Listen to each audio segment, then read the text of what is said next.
Republican Congressman Pete Sessions of Texas, member of the Border Security Caucus, co-chair of the DOGE Caucus, and Oversight Committee member. So great to have you in focus today. This seems like an unsurmountable problem that's really going to be tough to wrangle. What do you see down the road right now that the president-elect has to do first? The president-elect needs the cooperation of local people, and as these issues become more apparent because of TV coverage, because of the media now focusing on what's actually happening, not just to innocent people, but American citizens who are also very vulnerable to these attacks, the federal government will begin doing their job. Donald Trump will make sure that not just with Tom Homan, but dedicated federal law enforcement who for years have had their hands bound will begin this process, and they will be successful. And we do need to keep having people to report these incidents so that the bad guys will be prosecuted, but shipped out of the country. Look, I know the details are hard to hear. I mean, it is torture what some of these people are going through. Many of them are here as migrants who are being preyed upon by the illegals because they know that they are weak. They are just sitting in wait, basically. But as you mentioned, American citizens in some of these cities like Chicago have been living under what I would call economic tyranny by liberal mayors. Your quick thought on that? Well, the bottom line is even the mayors of Chicago and New York are now admitting that they must do business, not just with the federal government, but must do business as a messaging to say, we have a problem. This all comes as courtesy of the Democratic Party and of the Biden administration. But it happens in all these cities that have Democratic mayors. They are now going to find that there's competition by the people who are this silent majority who will speak up, and that is what we need. President-elect Trump's team is laying out those day one border security plans and executive actions that he will take, and they include giving federal immigration officers more power, restarting border wall construction, and starting mass deportations. The House Border Security Caucus, which you are part of, Congressman, held a news conference just this morning on those priorities and the failures of the Biden administration. Let's watch this together. So criminal, literally, for these mayors and these governors, these Democrats who are saying we're going to resist. The long national nightmare of our open borders is almost done. As the disastrous Biden administration is coming to an end, and with that, there will be an end of open borders, asylum abuse, lawlessness, sanctuary cities. All these will end as well. Every single one of these cartel thugs and evil terrorists needs to be deported immediately.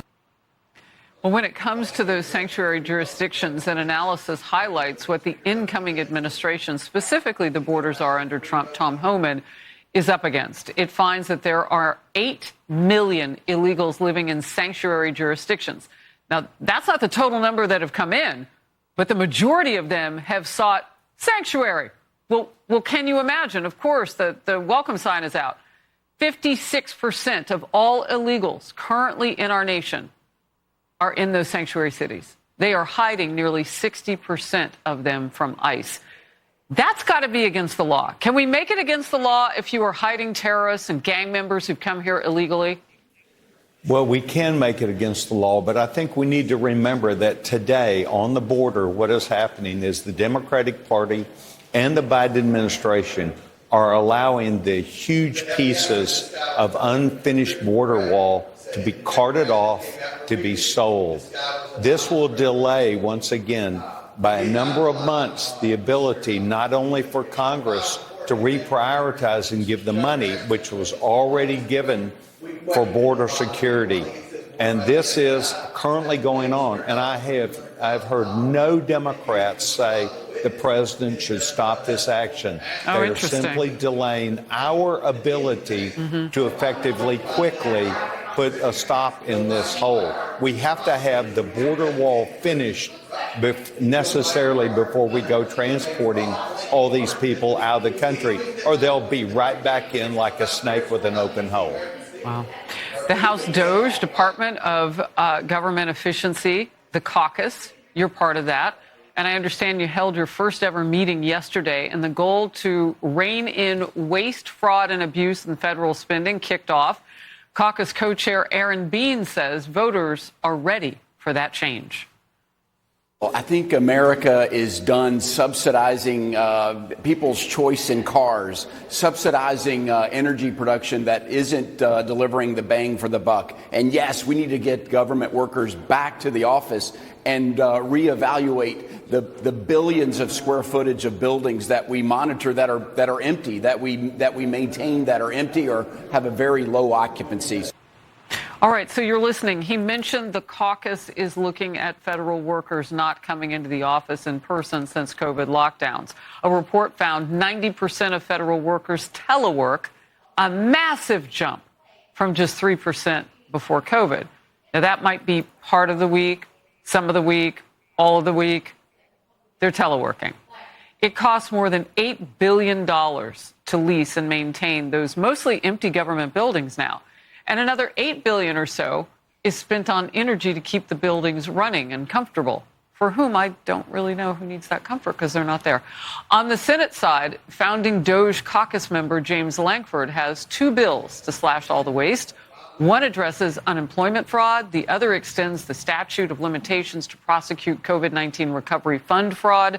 The senator says it's all about keeping a watchful eye.